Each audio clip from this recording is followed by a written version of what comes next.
You said start with that. Yeah. We do a roll call, Melissa. Keith Dirk, Here. Steve Brunner, Here. Tom Wall, Here? John Gallen will be absent, and Frank Warner. Here. Public comments?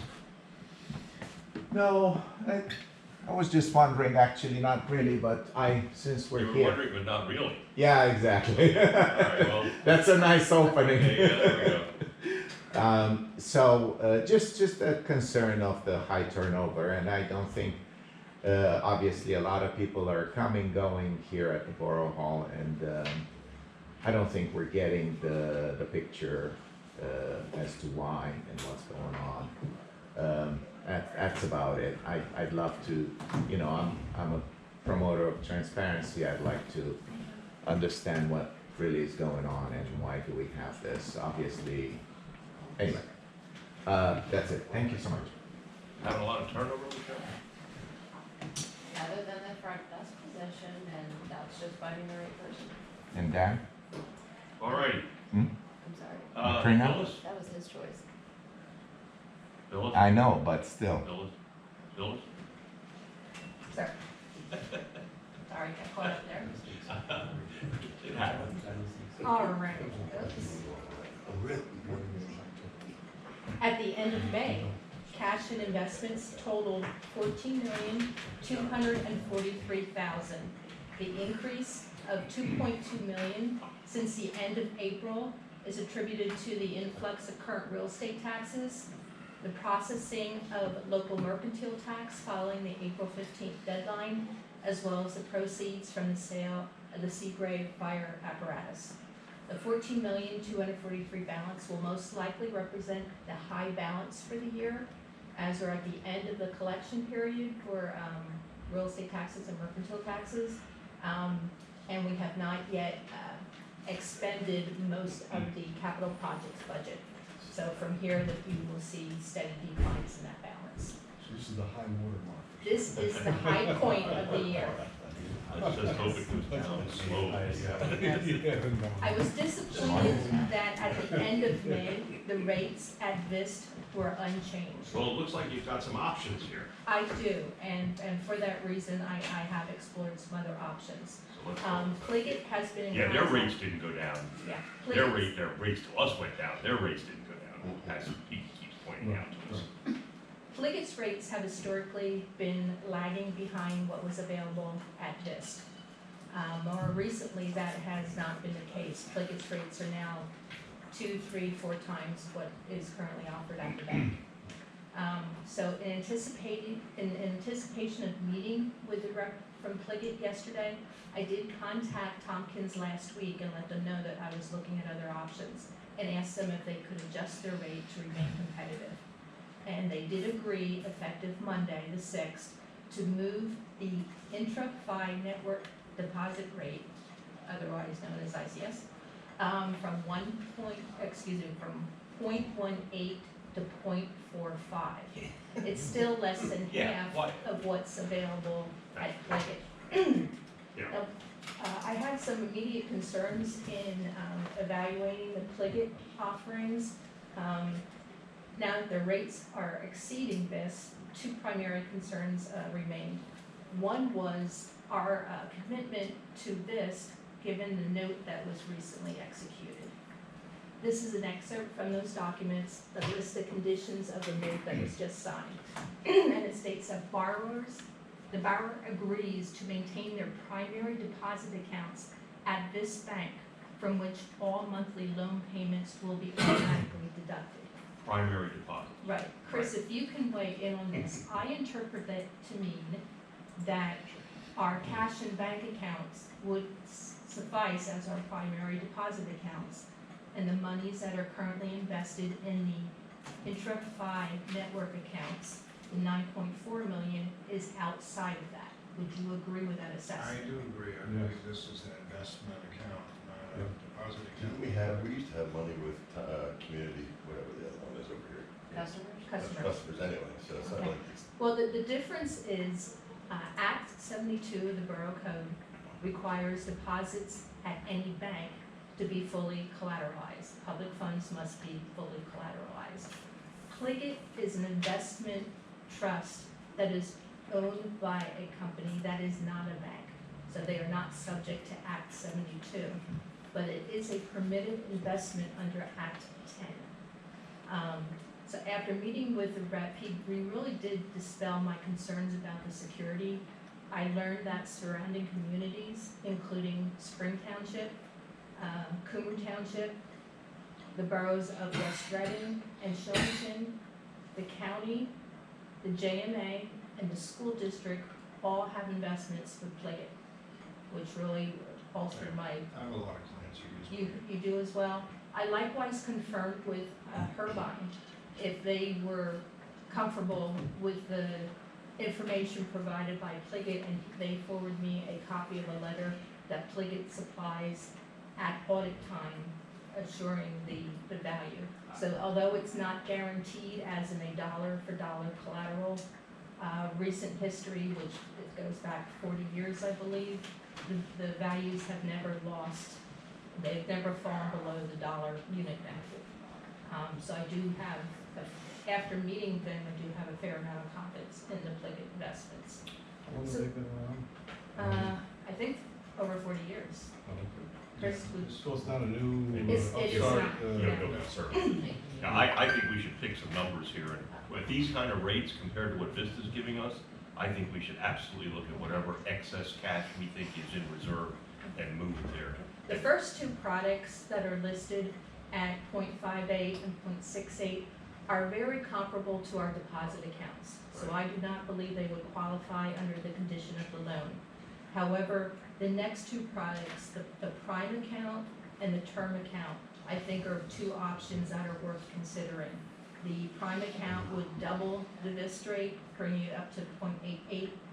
The term rate, we could actually stagger it out for 60, 90, 120 days based on our anticipated needs to pay for some of these capital projects. Well, what are the rates down below then?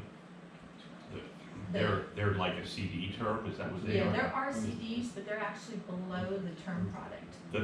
I'm sorry, the products down here, the Pliget term, The term, yes, the term is one of the products I think we should consider. okay, right, So the okay. prime is the third one on the top row, and the term is the first one to the left on the bottom.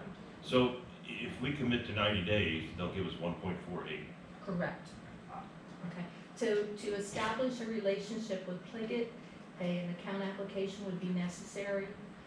There would also be a resolution required, and they would provide us with a template type resolution that we could adopt. So if there is interest in moving any of these funds, I believe we would have to amend the agenda for you to approve me.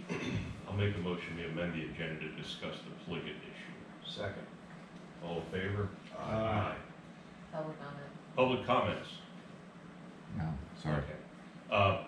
Yeah, no, I think we should absolutely, I mean, are we, realistically, we don't have any funding for any of the major projects that we took out, realistically, for the next 12 months, do we? We have the $1 million we were given from the state for the public works garage. Right, but we don't have, we don't have another match to that we think is gonna happen shortly. We won't find out the result of any of our grant applications, and we have multiple in for multiple projects till September, October, November. Right. As far as payment apps, the very first app is anticipated this week for the library work. But if I look at the 9.4 million that is currently sitting in the I can't just roll that off. The IntraFi network accounts, there was always a point under which we did go. I believe last year that was about 6 million. I mean, And the realistically, difference between the 6 and the 9 is the influx that would be used for operations and capital projects and so forth. realistically, that $4 million probably should be real reserve. I mean, that we won't be touching that. We don't have to touch it, but we don't need to leave it sit in the. Oh, no, I'm not suggesting that. What I'm suggesting is that maybe we take that, go ahead and apply for this Pliget Okay, and do whatever legally we need to do, and maybe take that 4 million and maybe take 2 million of it and stagger it, for six months and take another $2 million. And for those kinds of rates, we'd be not being fiduciary responsible for not taking advantage of those kinds of rates. So, I mean, I would be in favor of taking the $4 million and figuring out how to spread it out. Maybe not put it all in at 12 months, maybe put it in so we have an opportunity to renew it. I'll come up with a plan, a scheduled plan, and maybe email that to everybody to get your thoughts. For $4 million. Is that a plan? So what do we have to do in order to move forward in terms of? So a motion to recommend to council that funds in an amount to be determined or to be invested with Clayton And adoption of a resolution. in whatever is necessary to implement that decision. Do we have a motion to that effect? We have a motion and a second, all in favor, aye, opposed? The ayes have it, so, Okay with the borough. yeah, so we'll take it to Borough Council next Tuesday, and, but I would go ahead and, I can't imagine they're gonna say no, so I would go ahead and just at least start the preliminaries. I should also mention that when VIS offered to adjust the rate to 0.45, they indicated that they would revisit it when the Fed meets on June 15th. We're not gonna revisit that, too. I, we'll see the new president, this is my convention. Any questions on the status of cash and investments? Okay, moving on to the May results. May transactions of note include obviously the collection of current real estate taxes, net of discounts totaled $1,302,000. Mercantile tax that was processed and received by the borough following the June 15th deadline totaled $860,000. The usual distribution of the EIT and LST totaled $180,000. The net proceeds from the sale of the Seagraves fire apparatus netted to $451,000.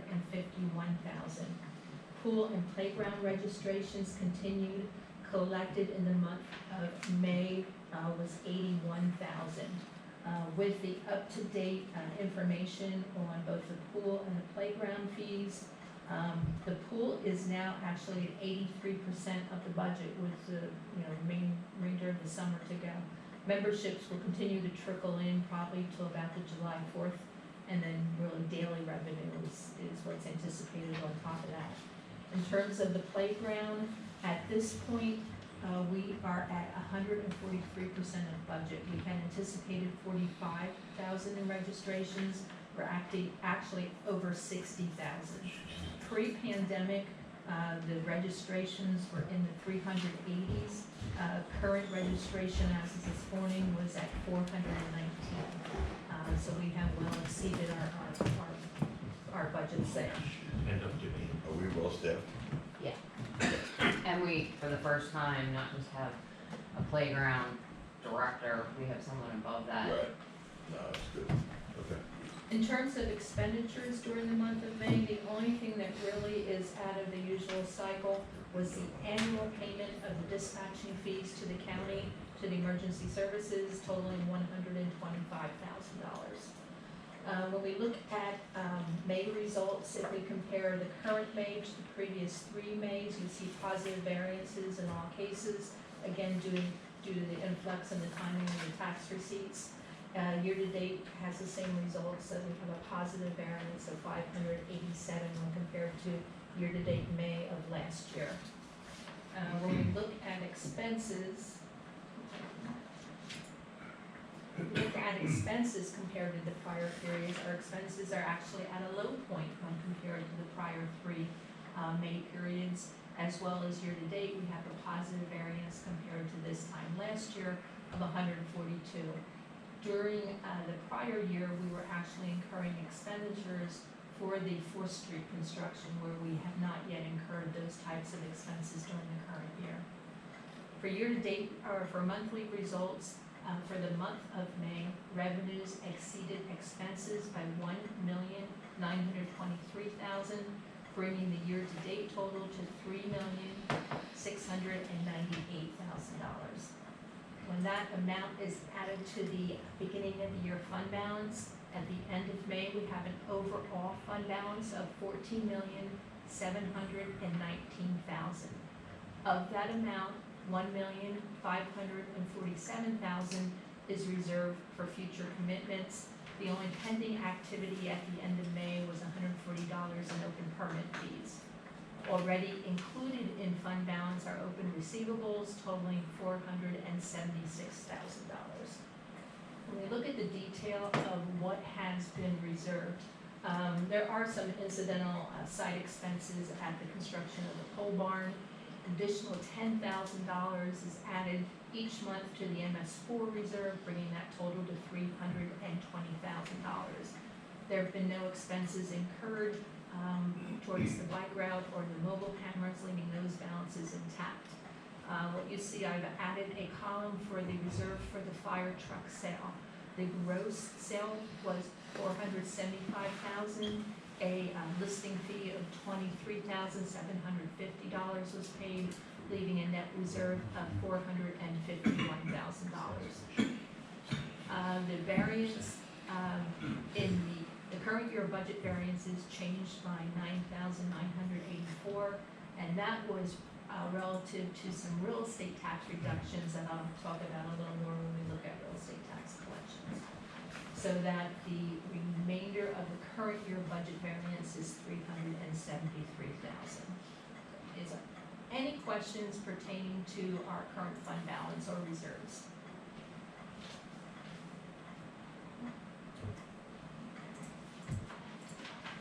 Capital expenditures for the month of May totaled $32,000. What was expended included initial expenses for the bike stations totaling $14,000. Those items will be reimbursable as soon as the resolutions are executed and we submit those. If I may, I received some positive comments about those bike stations the other day. I don't remember from whom, but They're getting very Yeah, heavily The bike used. stations. yeah, so they were saying how wonderful they were, and how nice it is, you know, they're doing that, and I said, "Oh." Actually, in the first week of June, there was actually a deposit into our general fund for the revenue that is being generated from those. It was just $400, but Yeah, it's so, evident that they are being used. So is There's somebody- another 300 sitting in there already for June. So, I mean, do we know how they're being used? Yep.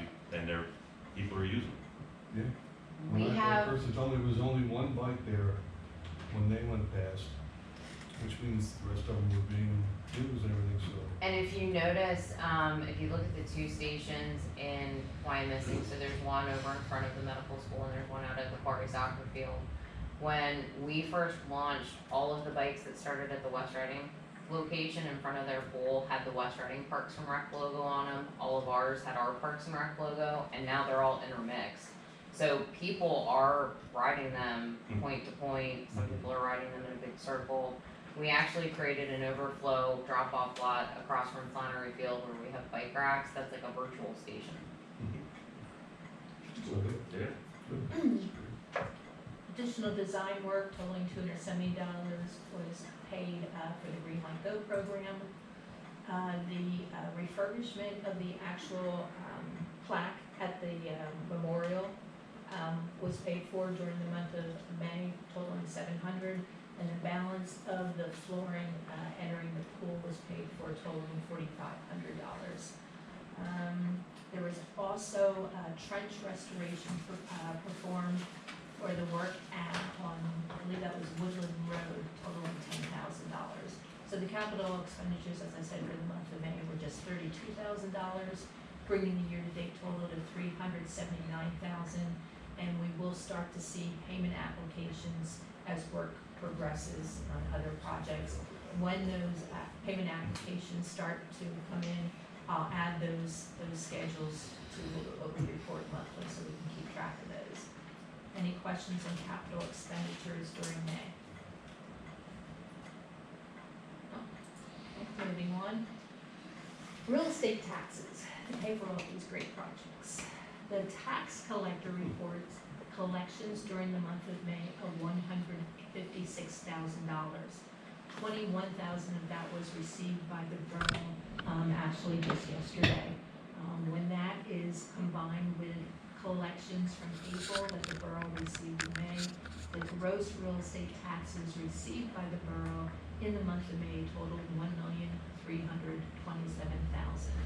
The collections by the tax collector of $156,000 brings the year-to-date collections by the tax collector to $3,806,000, represents 83% collection of the available taxes.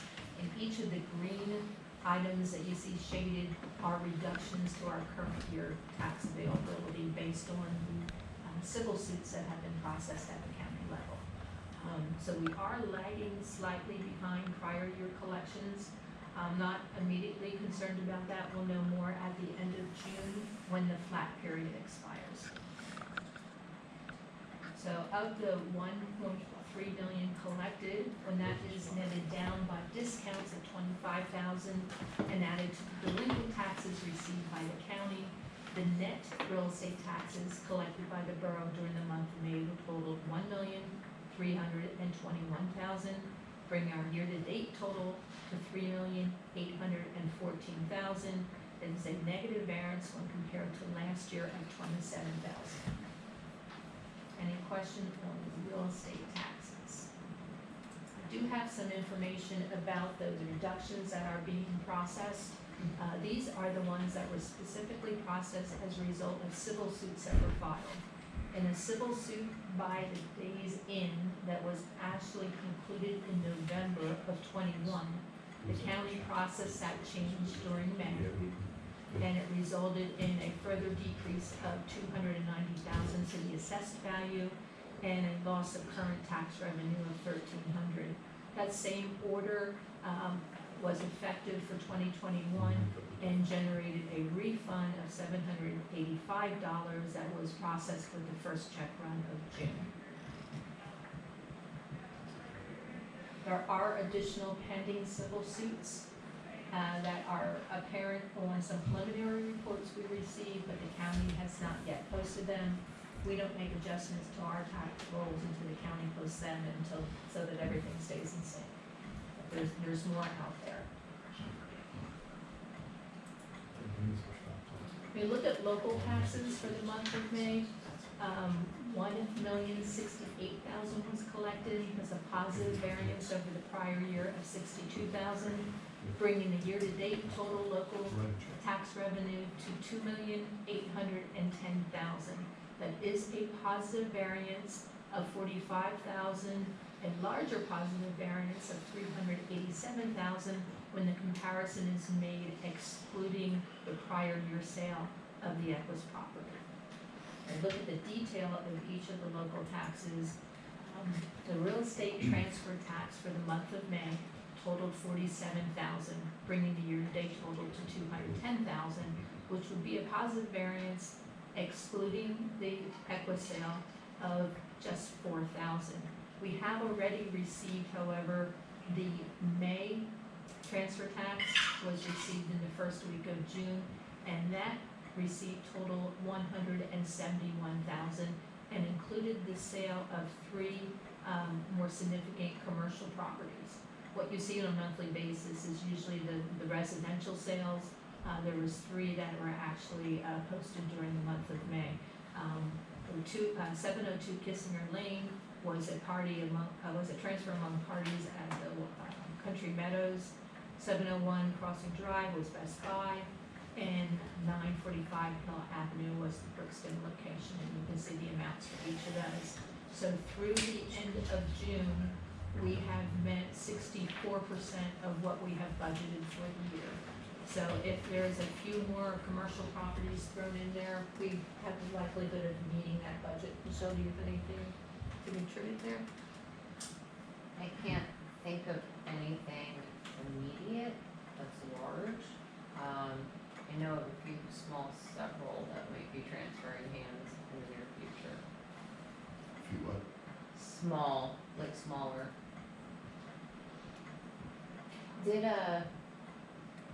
I'm not seeing Friendlies on there, No, I have not seen that yet. so that should be forthcoming because that was closed on in the past month. See if George want that.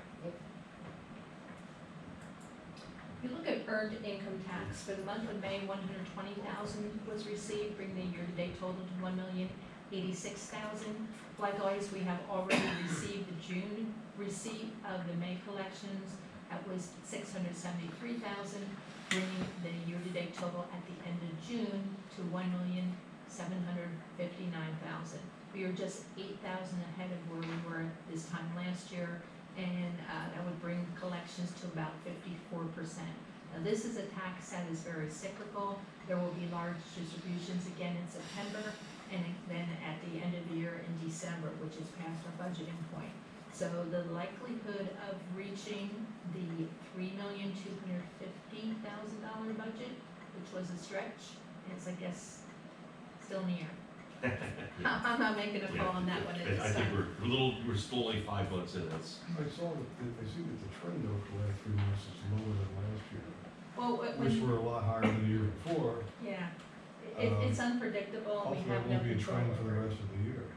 You know, It's a bonus to be paid. what's that? It's a big bonus to be paid. they moved out of town. The nice surprise is seen in the mercantile tax.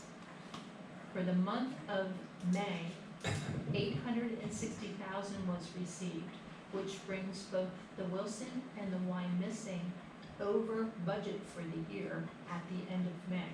So any additional collections will again be a positive variance. At this point, the due date was April 15th, so the majority of taxes have been collected and processed. There'll be a smaller distribution in June and very little the remainder of the year. But we have met both of those budgets and have exceeded even the pre-pandemic level. So I think at one of the last meetings, we looked at this number and said, where's it coming from? And I guess it's coming from the new development that's been done and the new shops, and even without the mall and being there. When you look at Wyomissing in 2021, it totaled $281,000 for the year. Through the month of May, we are already at $363,000. Is this also a measure of inflation on retail prices? Well, it is based on gross receipts. So as prices escalate, gross receipts will likewise escalate. Question's gonna be, what do you budget for next year? Time will tell where that shakes out for the year. I'm not sure though that even if it does continue to increase, you may want to be conservative and go back to last year's. I tend to be numbers. conservative. We did stretch for this year. Yeah. Should look at that closer towards budget time. Local taxes, local services tax for the month of May totaled $40,000, bringing year-to-date receipts to $188,000. The June receipt of the May collection has been deposited, totaling $102,000, bringing year-to-date through the end of June to $291,000. That brings us to 49% of the annual budget. Again, the balance of the year is cyclical. We will receive large distributions in September and again in December. So we're about halfway there. We will probably be close in terms of local services tax. Any question on local taxes? All right. I think the next item on the agenda will be the second quarter MMO payment. And I do have that schedule at the end of our results here. Nothing really has changed in the pension picture. We made the first quarter MMO on March 17th. Past practices has made these payments quarterly. At this time, I'm recommending that we make a second quarter MMO payment in the same amounts as the first quarter, totaling $74,499.50. Do we have a motion to recommend to council to make that payment? So, Second? Yep. We have a motion and a second to recommend to council to pay the $74,499.50 for the second quarter. All in favor, aye. Aye. Opposed? Ayes have it.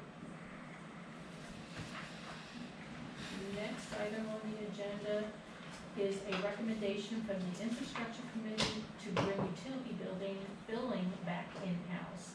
I do have some background information, but maybe Keith and Michelle, you will talk about where that recommendation originated. Either, Steve, doesn't matter. Infrastructure. Yeah, so, I mean, remember we talked about Yeah, Yeah, we just said, just show us the number, I mean, yeah, I It think, makes sense I too. think everything at infrastructure agreed to bring it back in-house, because there was a savings as well as, it didn't seem to make sense to continue to send it to Ithaca when we get lost mail, and, which is our next topic for the next guy here. And I do have some background on that. Our utility billing represents 5.5 million of the borough's budget, so approximately 25% of our budget is generated by utility services.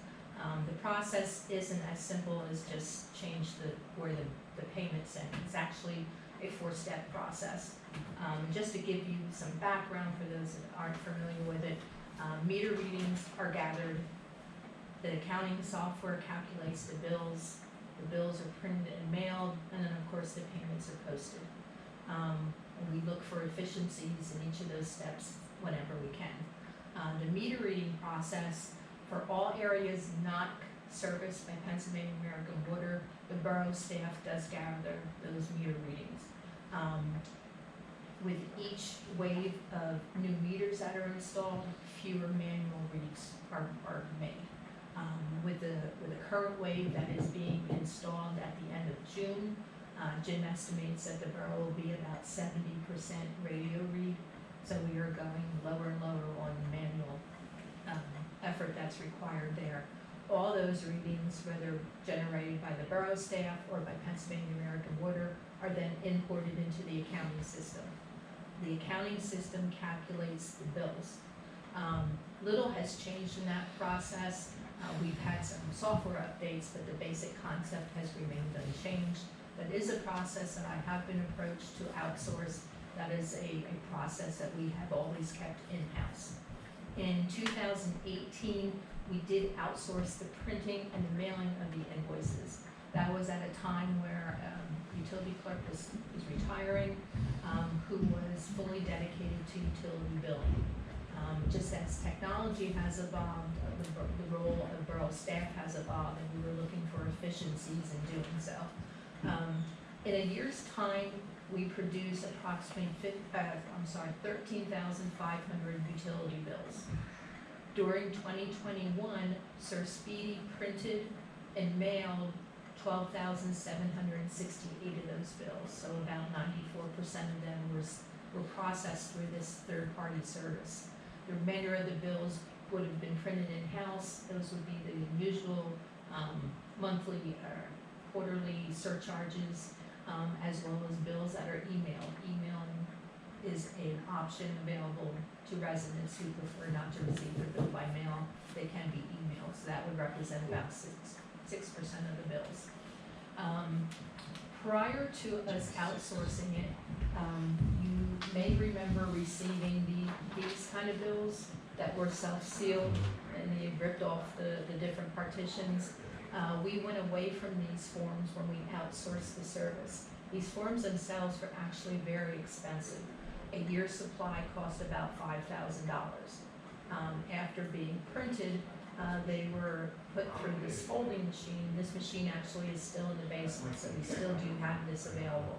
About 20 bills at a time can be put into this upper tray and go through the machine and mostly come out the other side, folded and sealed. This machine is very loud. It's not conducive to being operated in a room where a phone needs to be answered, or even in the office next to the phone, or next to the machine, and it's very susceptible to humidity. If a bill gets stuck inside, it's crinkled, you have to identify it, reprint it, and refold it. So I would not like to see us return to these bills.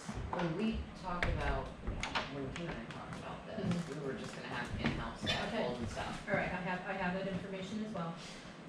This is what we were doing prior to outsourcing. If we were to print on plain paper, which is what Sir Speedy is doing, it would take approximately 3 cases of paper, which would be less than $100. We do not have the equipment to fold those single papers. They would have to be manually folded and inserted into envelopes and sealed, and then taken to the facility out on 13th Street for mailing.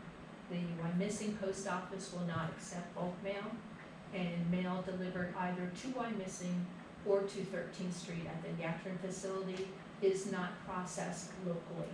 All mail where it's delivered or sent to, deposited, is sent to either Harrisburg or to Philadelphia for sorting and then returned to the area. So no matter where you mail your payment to or from, there will be postage problems.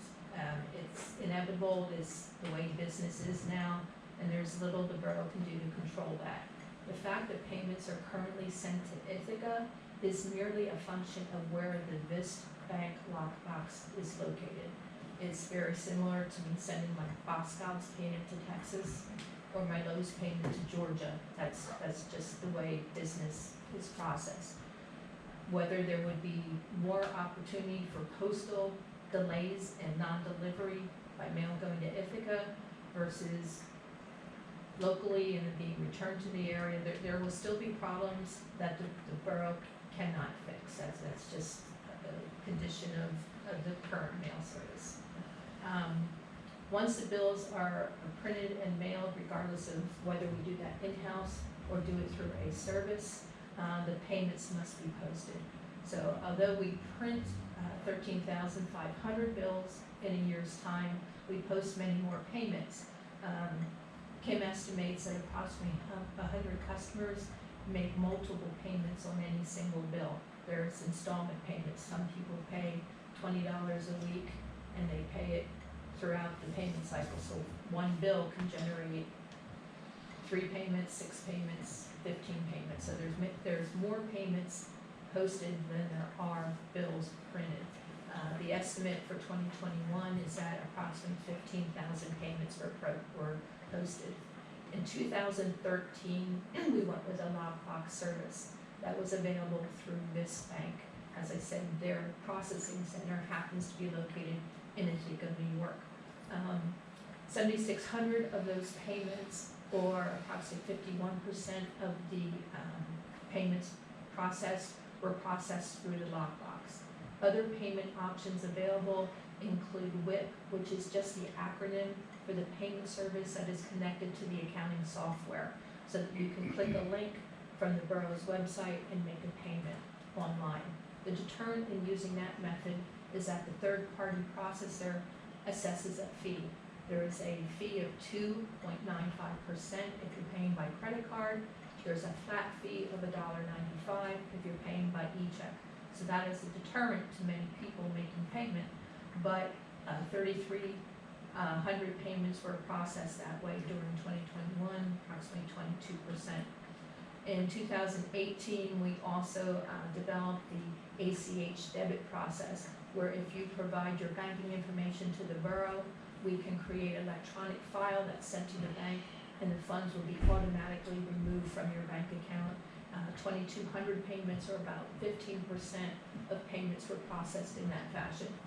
The remainder of the payments remain processed at Borough Hall, and that would be a combination of those payments that are hand-delivered to Borough Hall, either by cash or by check, or are mailed. There are still people that, although they receive the Ithaca envelope, prefer to mail locally and go through the postal service. So I guess none of this really changes, it's still, all these are still options. Like, this was brought by borough staff to determine whether we want to bring it back in-house or not. I think that's the question.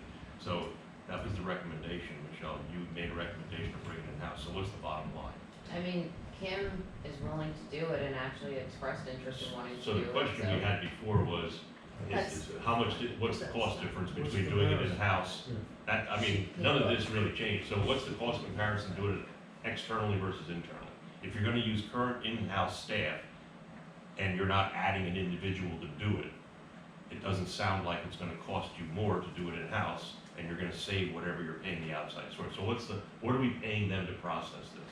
Keith, I think there is another aspect that we're not discussing here, that is the privacy issue when you send this out. Right, okay, we'll get to Dave? that. Got it. There's a few other things to consider. Sir Speedy has the equipment to fold and mail these things. We discussed what would be involved for the staff member to sit and fold 15,000 bills and stuff in an envelopes. We do have the large volume printer. We still have that. It's more than a decade old. I guess it can handle it. the copiers, the printers, that is located in the front office, for example, is under lease. If we were to change and print them on that printer, we would be incurring overage I charges. think that the we issue don't as wasn't well. whether Sir Yeah. Speedy prints them, the issue was gonna be whether we were gonna receive the payments at Borough Hall versus Ithaca. So, Right. that's the So- question, so how much is it costing us to receive the payments in Ithaca and have a third party process them, as opposed to having to mail it here and us process it? In 2021, that cost was $4,965. What's lost or gained in that process would be the efficiency and the technology that we've used over the past decade. So the bills that are currently printed, you probably don't notice it, but there is a micro line on the bottom here that can be read by bank equipment. The borough does not possess that equipment.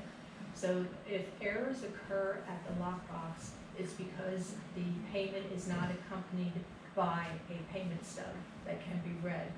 That requires a human to make a mental choice as to where to post that payment. That is a human process there, it is subject to human error. What we're doing by bringing them in-house is taking away all the the accuracy of all the payments that are now submitted with a payment stub and read by equipment. And we're making each and every one of those payment postings a manual process. Okay, so, the Finance Committee, Administration Committee didn't ask to do this, you guys asked to do this, so why don't Michelle and Phyllis, why don't you guys decide what you wanna do and bring a recommendation back to us, which is what we asked originally? I mean, I'm not gonna, I don't know the difference, here, you guys decide. But when that happens, And then tell us you what to see do. that here's how much it costs the way we do it now, here's how much it's gonna cost. Exactly, Yeah. If we change. that's what I'm looking, That's that's really what what I I'm wanna looking for, know. so, Savings. it sounds like you two aren't on the same page, so why don't you two get on the same page, decide what you wanna do, make a recommendation to finance, we'll take it to Borough Council and go from It's not my recommendation to abandon the last decade versus. there. You and Michelle Well, work that okay, out, you and Michelle work that out. We're not here to determine. Yeah, I don't know, We don't I wanna get don't know involved in- ability. You and Michelle, the two of See, you you're work it right. out, and then Is it- decide what you wanna do, How make much a easier is recommendation. it the direct debit ACH versus all the other stuff? Is that easier? It is the same process. We process an electronic file, it creates a register, we update it, and the customer's accounts are updated. I The think minimum difference, we should advertise that, because I think. the there's more direct people debit that is a think about comfort level with the customer of providing the borough with their banking information. it. Okay. They would have to provide us with the routing number and their account number. Not They all send people. you a check anyway, it's got the routing number and account number. I on know it that, anyway. and you know that, but not everybody has that comfort level. Okay, let's Yeah, move that's- on. I don't think we wanna get into a debate, let It's them, just a quick suggestion. I've seen a lot of companies doing, obviously the ACH version is the least expensive. I've seen a lot of companies offering a discount, and I think that would help the residents, seeing that there is, I don't know, $5, whatever discount on that, go to Nothing I pay the for automatic. ACH is ever discounted. yeah, okay, let's, just- I think Second, you better. I'm sorry. Nothing Let's I let the pay borough for staff, ACH is let's let the discounted. borough staff, we'll look at an option and decide what they wanna do and then come back. Wyomissing Boulevard, this is $29 we're talking about here. This guy's asking for a $29 penalty relief. So the short version is, he had already actually received 2 late payment penalty credits, one in 2018, 2021. The borough's policy has always been, you get a refund of 1 late penalty. After that, it's always come to this committee for further approval. The resident is claiming he mailed his payment in time that it should have been received by his due date. To date, we've still not received that check. He sent a second check, shorted the amount of the late payment, $29, and is asking for a refund. I'll make a motion to deny the There's request. a motion to deny it, second, all in favor, aye. Aye. Done. Related to the granting of That was easy. penalty abatement and related to the posting of utility payments, one option we could consider, because everyone is experiencing postal delays or non-delivery of mail, is to relax when those penalties are assessed. prior utility clerks, the day it was due, the next day they posted penalties. Current practice is actually maybe closer to 3 or 4 days after. If we are concerned about mail problems, we could relax that further by policy. Isn't It's there a not way s- that we can advertise, if you're worried about the postal system having delays in your payment, you can go an ACH through this service? We could do a short version of that on the next bill that At goes that out. point, they can make a decision if they want to take the risk of the postal service doing it, or doing it ACH. Yeah, Another option would be to explore a lockbox service that is more, Let's push Locally the lived. ACH then.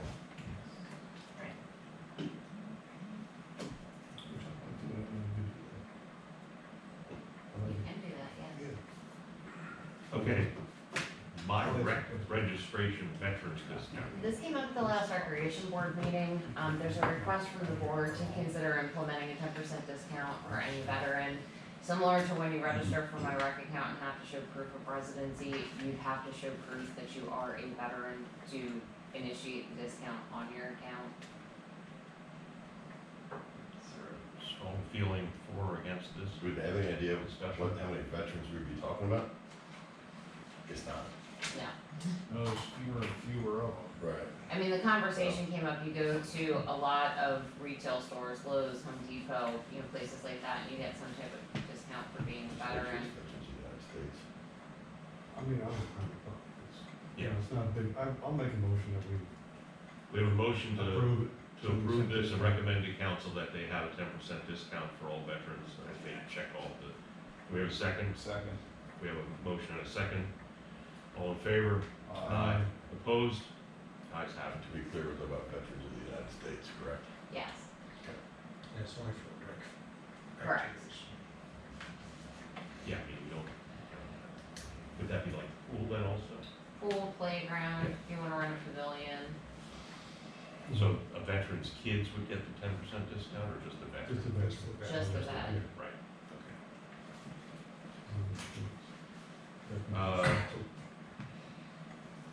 The police department administrative position wage adjustment, I think that was, coming into personnel. that's coming under personnel. It came Oh, out it of came out of personnel. personnel. There was a recommendation made by the personnel committee to adjust the wages of the clerical individual who is technically working in the clerical aspects of the police department as opposed to being part of the police union. Recommended because his job description has changed to appropriately adjust his wage. Do we have a motion to make that? So, Second. Discussion. Okay. I don't know if I can vote on this without knowing what that increase is gonna be. Yeah. For this year, it's gonna be $4,000, overall, it's about an $8,000 raise. I mean, he's About $8,000? per year. Okay. What's he doing different? He's doing a lot of investigative work for the chief on the back end. In fact, John wants to change his title to clerical analyst. This is something that Tom Endy had actually recommended to Pat 2 years ago.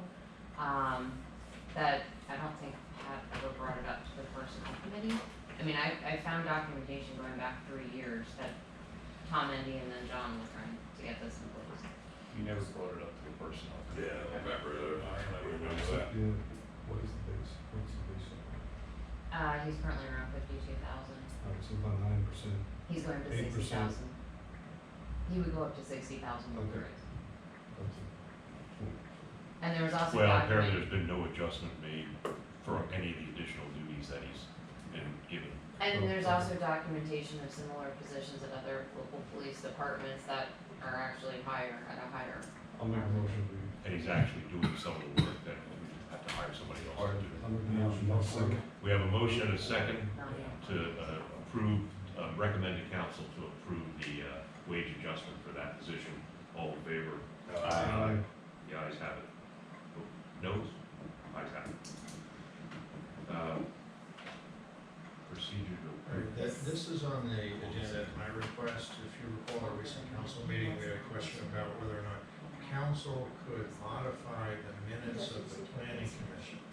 And I raised a concern that we didn't have a procedure about who controls the minutes of committees and commissions. You know, can council on its own at the council meeting modify the wording of the minutes Or does that committee or commission control its own minutes?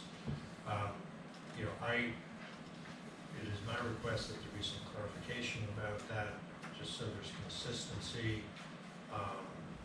You know, I mean, typically, council accepts those reports, but they are still generated by the activity that occurs at committees and commissions.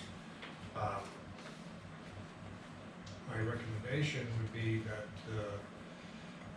you know, the committee or commission controls its own minutes, but it's not really practical to have them reviewed before they come to the council meeting. That'll delay council's ability to act on the recommendations. So maybe another way to approach it would be to say that the members of council who serve on those committees or commissions have the ability to modify those minutes at or before the council meeting, but I'm still not sure that it's council that would have the modifying power. Yes, sir. Chris, isn't it a fact though that if you correct the minutes of a meeting before the approved, of course, it's because it was a mistake maybe, or you can't just change the wording, just, Yeah. I mean, I have a problem with changing minutes of meetings if there wasn't in fact a mistake made that you just want to correct. Or I didn't say that, I said this, and that's corrected, you know, usually it's amended and then Well, approved. the context of the specific situation that recently came up at council was that there was a concern by a member of council that the language of a motion that was made at the planning commission was not complete, that some of the wording of the motion that was approved by the planning commission wasn't included in the minutes of the planning commission meeting. So I guess that would be a correction. I mean, Sure. that's not that doesn't change It's the right, outcome. right, so if It's we limit it correct. to corrections instead of, because you can't change the wording of, you can't change the wording of minutes legally, you can only bring it to your attention errors as such as that or omissions. I mean, it's, I don't wanna, you know, I wouldn't wanna see council or people just change the wording of minutes. And- So how this has always worked in the past is you as council members get the council packet roughly 4 or 5 days in advance of the council meeting. Typically, there is always a council member on every committee, and typically a council member is the chair of every committee. So, I mean, my time here doing minutes, reviewing minutes, being part of putting the council packets together, that council liaison to that committee is responsible for notifying staff between when they get the council packet and the council meeting of any errors. And that's happened, I'm not gonna say frequently, cause it's pretty rare that there's a substantial mistake or error, but that's happened in the past. This was, for whatever reason, it was brought up during the council meeting when something could have been said prior that we could have had It it still doesn't corrected. change it not going back to the original committee. though. Exactly, I mean, how does the process usually works, people, like today, we do something, something's omitted or there's a mistake made, or I really didn't say that, I said this. Wouldn't the committee have to approve the amendment of that, of those Well, minutes? that's the issue, is, Yeah. you know, we have never had a process where the committees and commissions, I mean, do any of the committees and commissions review the minutes of their meetings? The rec board, but it's after council's already approved them. No, that makes sense. So, And again, I guess it's a question of whether it's a material change or I mean, and a wording change that doesn't really change the material. well, correction, if it's a is there correction. a way that we can get the minutes to the committee members prior to the council meeting, in case anyone has a problem, bring it to the chair's attention, or get a feedback via email or whatever? well, and this meeting and planning commission are perfect examples. That's not all, Melissa has to have the council packets done by tomorrow around lunchtime. So she's only going to be doing the minutes today. Sure. Sometimes planning commission falls the day before council. So there's certain committees that may be possible, and then I'd argue you're technically discussing something via email that should be part of a public meeting. Correct. I'll just leave it the way it is. I mean, council has the ability to approve the minutes, ratify the minutes, and Well- accept the minutes. as Well, presented. you know, that's, I think, a matter of having an understanding about what it means when council accepts the minutes of the committee meeting. I mean, I have always regarded that as the, as it's accepting what's being delivered by the committee, but council is not, approving the minutes in a sense. I mean, they're accepting them, which I guess could be perceived as meaning that is fixing Right. the wording of those reports, but they're not really the reports of council. So Sure. I think there should be a process for corrections to be addressed, but I don't think that's a council decision so much as somebody who is a representative of that committee or commission. So having the council person who is the chair or the members of council who sit on that committee or commission have the authority to make corrections up until the time of the council meeting. I mean, that to me seems like a reasonable approach. I think, if I may, just for a moment, the situation that recently came up, what the council person said to me was that she believed that council had the ability to make corrections to the minutes, and she was frustrated that I said no to that, because I said, you know, council is not the planning commission, so I don't see council having the authority by a motion at a council meeting to amend the planning commission minutes.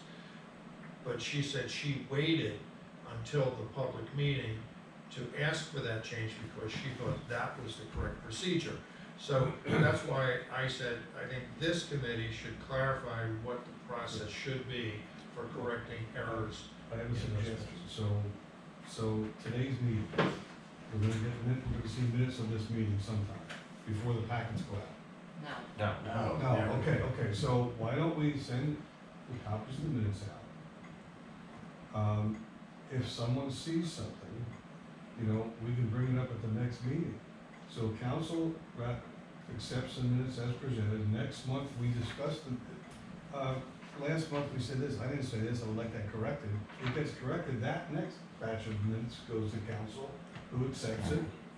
Is there a way to On and on. appease It's the gonna be for situation months. at hand and not change the way we've been doing things for the last?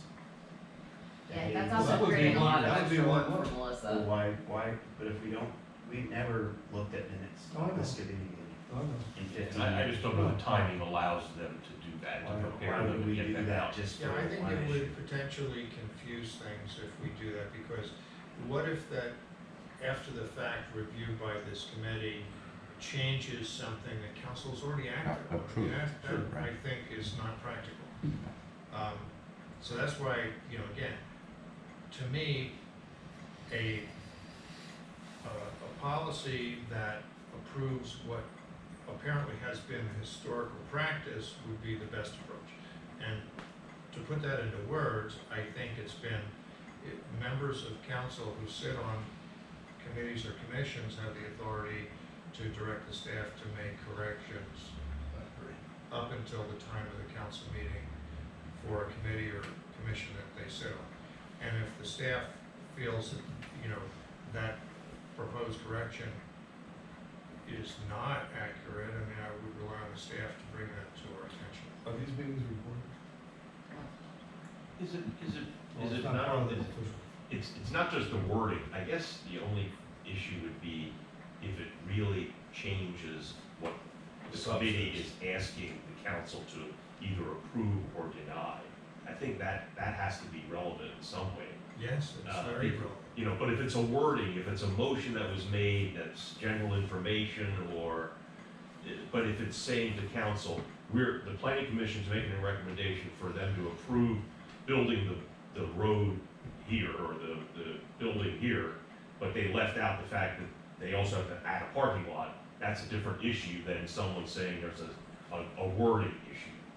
Well, again, I Saying think about if the something procedure. was left out, I mean, I don't think that reasonable people are going to frequently complain about wording. I mean, that doesn't have substance. I think what people are going to asked to be changed are things that do have substantive consequences.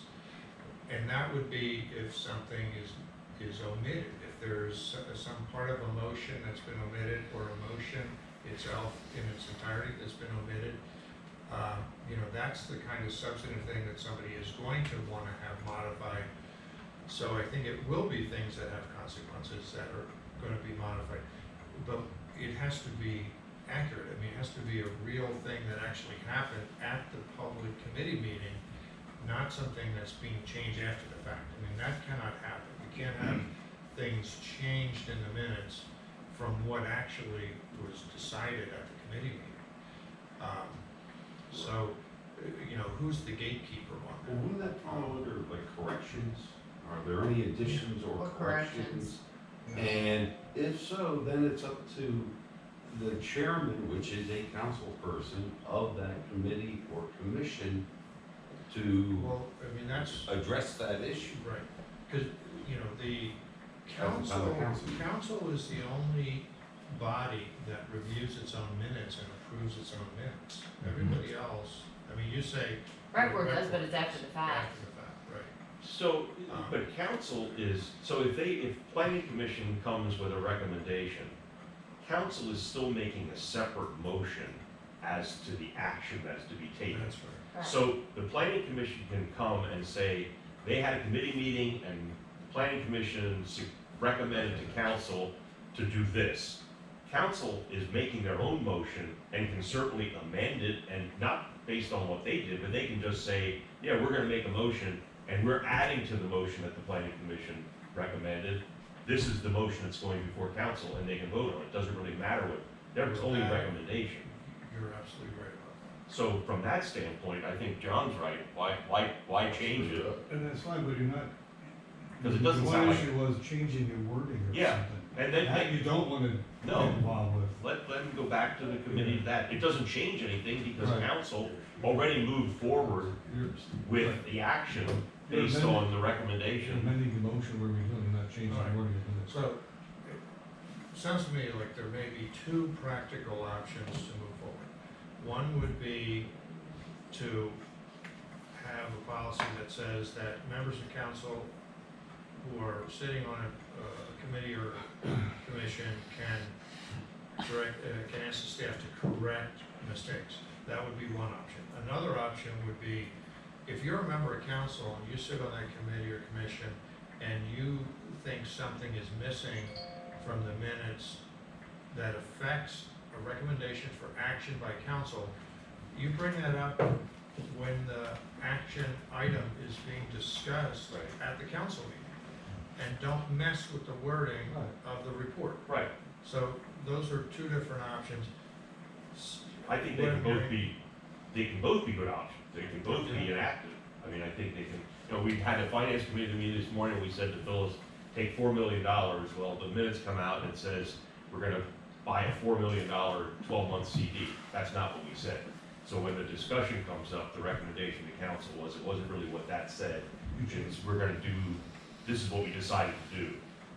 Does council agree with that? And then we can go back to the finance committee, amend the minutes at the next meeting, but council will have already made the appropriate action.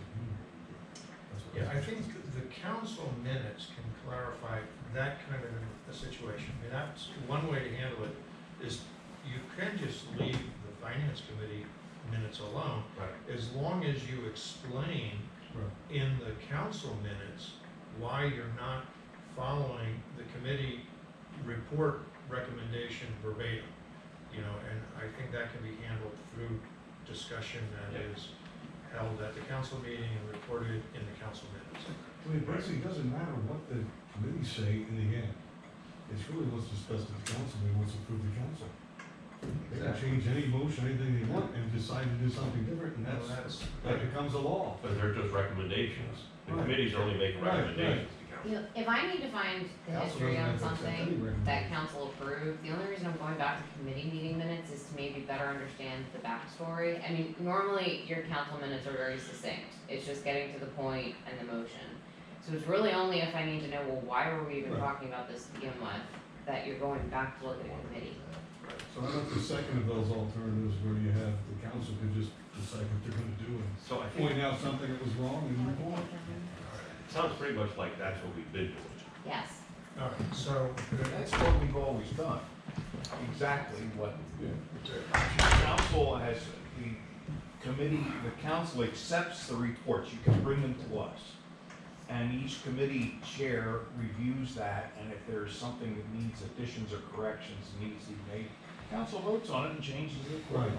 so it's, Or tables or does anything. so the adjustment Sounds like we're occurs, getting in the weeds. And the council really wanted to get it. so the adjustment occurs in the action of council, Yes. Of course. not in revising the report. That's what I think. Yeah, just, there's no sense in getting. And that's the way it has been. That's the way I would do it, that's the way I would do it. That's the way it has been. And if we get 20, that's fine. Well, that, Yeah. I think, And you're not changing any wording, no, is, nothing. is very important to make sure that everybody on council understands how to handle this topic. So I, What do we need to do? all right, so my recommendation would be a motion by this committee to council to adopt a policy that if there is any, error or omission in the recommendations to council from a commission or committee as reflected in the report of that commission or committee that comes to the council meeting, the adjustment will occur in the actions of council based on the recommendation from that committee or From the commission, chair of the. and not by way of changing the Right, wording of exactly. the report or minutes of the committee or commission that have come to council. Melissa, you moved. got that? So moved. We have a motion and do we have a second? Second. All in favor? Opposed? There we go. All right, I appreciate that clarification. and we'll That clarify helps- that. That It's helps. not me. changed wording, it shouldn't have changed wording. That's because all you do is just sit over there. That's why we keep you all at one. Public Works water valve replacement. So, you may recall, we talked at infrastructure about the water valve on Garfield and an insertion valve that would need to be attempted. The Public Works Department tried doing that in-house, unfortunately, they're not able to do it. So we had originally talked about a cost of $9,000 if it needs to fit the 8-inch pipe, $13,000 if it needs to fit the 10-inch pipe. We still don't know the exact pipe size until we excavate. Jim said normally he would do this without asking, but since the amount is gonna put us over budget, materials and supplies for water, he's asking finance to make a recommendation to have Wexcon, the contractor doing that work, move forward with an insertion valve at an estimated additional cost of $9,000 to $13,000 depending on size. Do we have a motion to that effect? So moved. Second? Second. All in favor? Aye. Opposed? There you go. That wasn't opposed, that wasn't that. Yeah, that was a. That was a moan, Yep. that was a moan approval. So we need to recommend to council this resolution, is that what we have, we can make the resolution first? Yeah. Recommend to council resolution 2022-18, a resolution for the council of the borough of Wyomissing, Berks County, Pennsylvania, amending resolution 2021-26 to amend the authorization of designation of pension plan officials for the borough pensions and specifically nationwide pension cases, 632-18. And basically all I we're don't doing think we is- did the pension. I remember the. I know we did for her to sign things, but I Yeah. don't know specifically. the pension. The issue, I think, was that our signatures were not contained in the resolution. And Oh. they wanted a document that actually So, contained my that's signature right. and So this Michelle's is really signature. Well, if that's what change the title stuff, I'll make that motion. We have a motion and a second, all in favor? Aye. Opposed? The ayes have it. Resolution number 2022-19, a resolution to council of the borough of Wyomissing, Berks County, Pennsylvania, authorizing the submittal and modification of Pennsylvania Department of Transportation dock grant objects. This is doing two things. One, it's revising authorized signers on this grant from Pat and myself to myself and Phyllis. And it's also needed to extend the PennDOT grant award for the bike share and bike repair stations, which is due to expire in another week. This will extend it 2 years to allow us to draw to pay for bike shares. We get quarterly invoices from Tandem Robotics. Do we have a motion to recommend to council that? We have a motion, and a second, we have a motion and a second, all in favor? Aye. Opposed? The ayes have it. Takes care of the resolutions. Is there any old business to be brought before finance?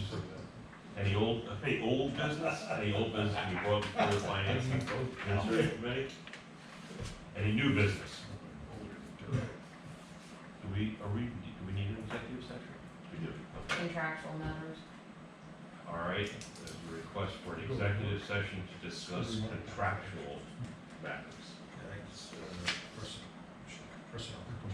Oh, okay. I don't know. So we're gonna go into executive session. There's not gonna be any action taken after the executive session. Good.